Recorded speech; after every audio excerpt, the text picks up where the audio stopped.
안녕하십니까, 신경 선생님입니다. 자, 최고난도 문학 오리엔테이션 하도록 하겠습니다. 자, 지금 이제 최고난도 문학, 최고난도 독서 이 두 영역이 동시에 개강을 하고 그 다음에 연이어서 최고난도 선택 과목, 최고난도 화작, 최고난도 언매가 이제 개강을 앞두고 있는데 이 고난도 강의들은 여러분들이 이제 입장에 따라서는 이런 생각을 할 수 있어. 아니, 나는 1등급이 목표가 아니다. 나는 2등급만 맞아도 나는 진짜 땡큐다. 굳이 고난도를 해야 되느냐. 뭐 이런 생각하는 친구들도 있을 수 있겠고, 또는 영역별로 그래, 독서가 요즘 어렵게 나오는 거 난 안다. 근데 문학이나 이런 거는 쉽지 않느냐. 이렇게 생각하는 사람도 있을 거야. 그죠? 개인들마다 이제 강점이 있고 약점이 있는 영역들이 다 다르다 보니까 선생님이 뭐 일괄적으로 최고 난도는 다 전 영역을 공부해야 돼 이렇게 말을 할 수는 없겠지만 고난도 과정을 한번 거쳐서 시험장에 가야 되는 건 분명해요. 여러분들이 이제 공부의 과정을 보면은 일단은 전 영역 개념 학습을 한 번씩 했겠지. 이제 수험생활 시작할 때 전 영역 개념 학습 한번 쭉 했어. 그 다음에 전 영역 학습 체계 잡는 거. 그러니까 선생님 강의로 치면은 전 영역 개념 강의가 있고 그 다음 전 영역 학습 체계를 잡는 구기공 기출 분석을 같이 하는 그런 강의들이 있었지. 그리고 나서 이제 여러분들이 뭐 이런저런 문제도 많이 풀어보고 모의고사도 풀어보고 했을 거야. 근데 이제 파이널 시즌을 앞둔 상태에서 여러분들이 해야 되는 게 어려운 시험에 대비하는 그런 연습을 좀 해야 돼요. 왜냐? 뭐 올해도 그럴 것이다 라고 선생님이 뭐 딱 확신을 가질 수는 없지만 최근 이제 흐름을 보면 국어 영역이 좀 어렵게 나오는 건 사실이니까. 국어는 왜 어려울까? 변별력을 왜 줘야 돼? 이유는 두 가지가 있어요. 일단 첫 번째는 주요 과목 중에 하나인 영어가 절대평가 상태이기 때문에 그럼 정시모집에서 애들을 이제 변별력에게 선발을 하기 위해서 어떤 과목인가는 좀 변별력을 가져야 되는데 탐구 쪽에 변별력을 크게 두기 차니 그러면 그 선택 과목이 많은데 그 선택 과목들을 다 변별력을 그렇게 산정하기 쉽지가 않거든. 수학을 변별력을 크게 가자니 뭐 수학도 요즘에 쉽게 나오는 것 같지는 않지만 이게 사교육 유발 1위 과목이다 보니까 마냥 그냥 수학을 어렵게 내서 잘하는 애들과 그렇지 않은 친구들을 가려내는 데는 나라 입장에서 부담이 좀 있어요. 이런 점에서 좀 그렇고 그 다음에 이제 정시 모집이 점점 확대되고 있잖아. 대입 선발의 공정성 측면에서 이제 정시가 제일 정당성이 있는 거 아니냐 이런 분위기가 형성되면서 정시 모집이 좀 확대가 되고 있는데 정시 모집에서 파괴력이 가장 큰 게 수능이잖아. 근데 수능에서 생각을 해봐요. 주요 과목 3개 중에 하나 절대평가야.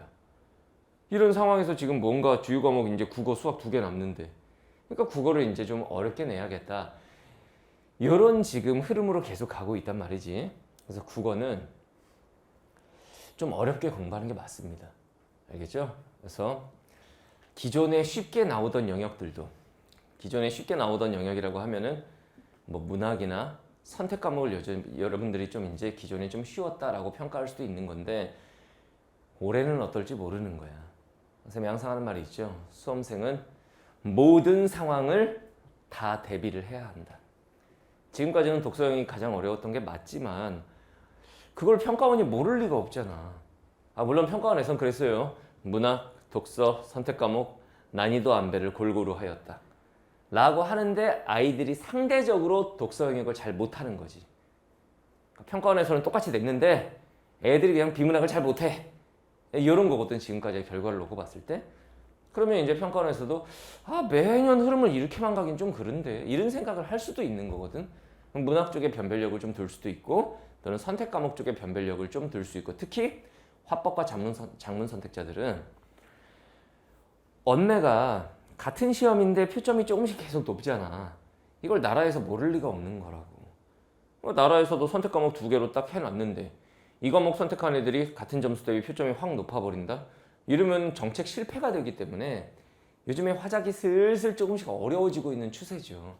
그러니까 이런 것들도 여러분들이 생각을 해서 만일의 경우까지 다 대비하는 게 수험생의 자세입니다. 알겠죠? 그래서 보통 이제 인강들 보면은 고난도 독서 영역에 대한 수업들은 많이들 있는데 선생님도 최고난도 독서가 있죠. 근데 문학이나 선택 과목도 분명히 어려운 고비를 한번 넘어가야 된다. 이제 공부하는 과정에서 계속 쉬운 것만 공부를 해왔어.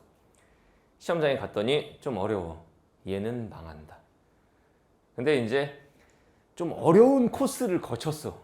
시험장에 갔는데 조금 쉽게 나왔어. 그러면 굉장히 쉽게 느껴질 거고, 조금 어렵게 나왔어 하더라도 난 이보다 더 어려운 걸 했었기 때문에 시험에 대한 적응력이 되는 거죠. 그런 점에서 여러분들 고난도 과정 반드시 거쳐야 됩니다. 알겠죠? 자, 이렇게 써있죠. 1등급 여기서 결정된다. 여러분들 잘 알겠지만 결과적으로 1등급을 가르는 건 고난도 몇 문제예요. 그 몇 문제에서 1등급이냐 2등급이냐가 갈라지는 거죠. 수학으로 치자면은 몇 번이냐? 그 수학에서 몇 번? 14번? 고난도가 14번에 나와 수학이? 21번, 29번, 30번 그쪽 아닌가? 그 고난도 몇 문제 있잖아. 거기서 어차피 1등급 갈리잖아. 국어도 똑같아요. 알겠죠? 그래서 이 고난도 몇 문항을 우리가 반드시 맞춰서 1등급을 만들어내자 이겁니다. 알겠나요? 14번 같은 소리 하고 있네. 자, 봅시다. 자, 이 강의의 목표는 깔끔해요. 문학 고난도 지문을 제대로 파헤치는 강의. 단언컨대 이보다 지문이나 문제 난이도가 어려운 강의들은 아마 없을 거라고 생각이 돼요. 선생님이 이제 기출과 뭐 경찰대 문제, 사관학교 문제 이런 것까지 다 이제 보고 어려운데 문제도 깔끔하고 여러분들이 이 공부를 하면은 이 지문에 대해서 이 문제에 대해서 공부를 하면 얻어가는 게 있을 것이다. 좀 깨닫는 것이 있을 것이다. 라는 지문들을 선별한 거거든. 알겠죠? 문학 고난도 지문을 제대로 진짜 어려운 현대시가 나오면 이런 식으로 읽어야 되는구나. 야, 고전시가가 완전 생짜 원문으로 출제됐을 때는 시험장에서 어떻게 해야 되는 것인가. 막 이런 것들. 알겠죠? 소설에서 인물이 너무 많이 나오면은 읽고 나면 죽도 밥도 안 되잖아. 뭐가 뭔지 하나도 모르겠잖아. 그런 지문들이 쭉 수록이 돼 있습니다. 알겠죠? 자, 이 강의 특징 한번 볼게요. 인간 역사상 최고 난도 지문과 문제로 구성되어 있다. 이렇게 말하면 이제 또 지금 이걸 켜놓은 한 3등급이나 4등급 친구들은 오 그래? 그럼 나 안 해. 이럴 수가 있는데 그게 아니라고. 3, 4등급 친구들 지금 현재 3등급이나 4등급이다. 수능에서의 목표가 똑같이 3이나 4인가? 그렇지 않잖아. 지금보다는 한 등급이라도 더 점수가 나왔으면 좋겠다. 라는 목표를 가지고 공부하는 게 당연한 거 아니냐. 알겠죠? 선생님 저는 9등급인데요. 9등급이 듣긴 힘들 거예요.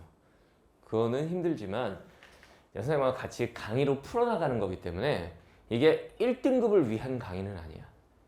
1등급을 목표로 하는 학생들을 위한 강의지 난 지금 현재 1등급이다. 들어야겠다. 뭐 요런 느낌의 강의는 아니다.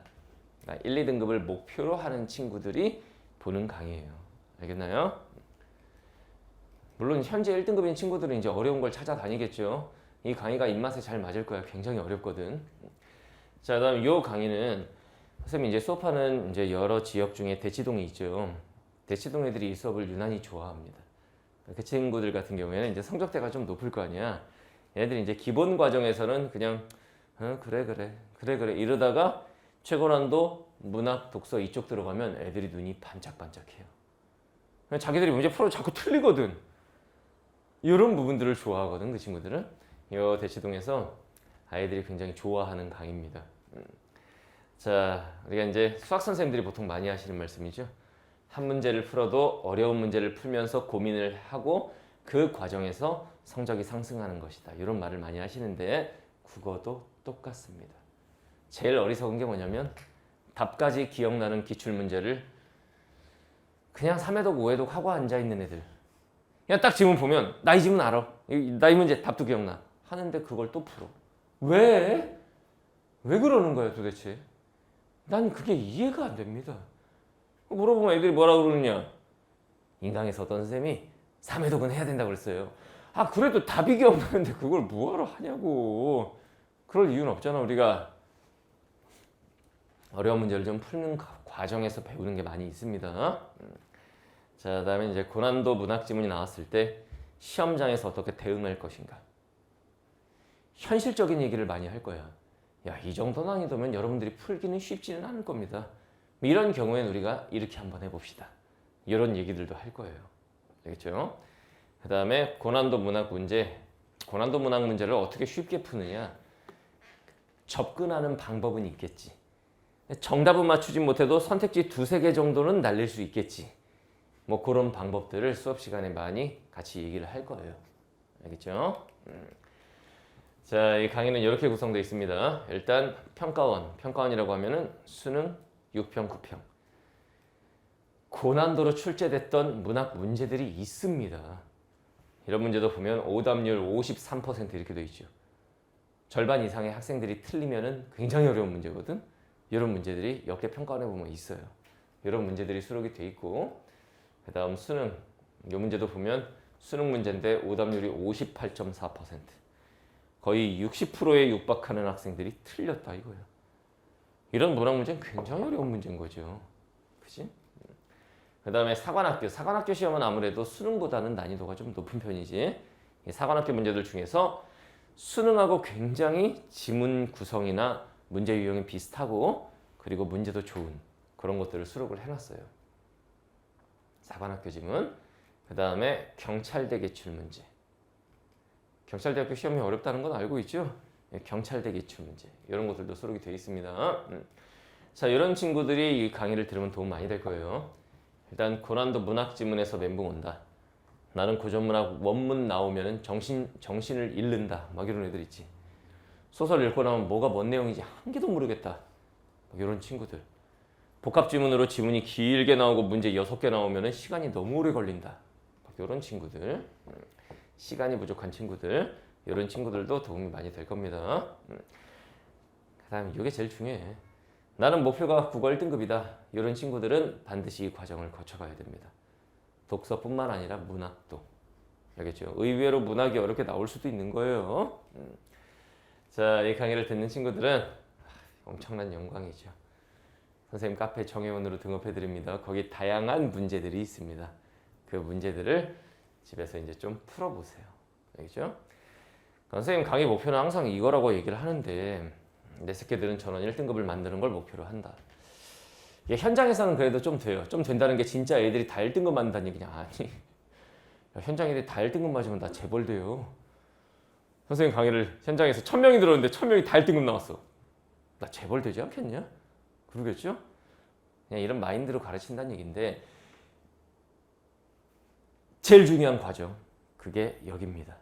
그러니까 기본 과정만 사실 진행을 해도 2등급, 3등급까지는 무난하게 나올 수 있습니다. 1등급을 받기 위해서 넘어야 할 벽이라는 게 있는 거지. 그 벽에 해당하는 강의가 이 강의라고 생각하시면 돼요. 알겠죠? 지금 현재 3등급이든 4등급이든 상관없습니다. 선생님이 지문과 문제는 어렵지만 이해되게 다 설명할 겁니다. 알겠죠? 고난도 문제 푸는 과정을 반드시 거쳐야 1등급 근처라도 갈 수 있습니다. 자, OT는 여기까지 하도록 하고 우리 1강에서 봅시다.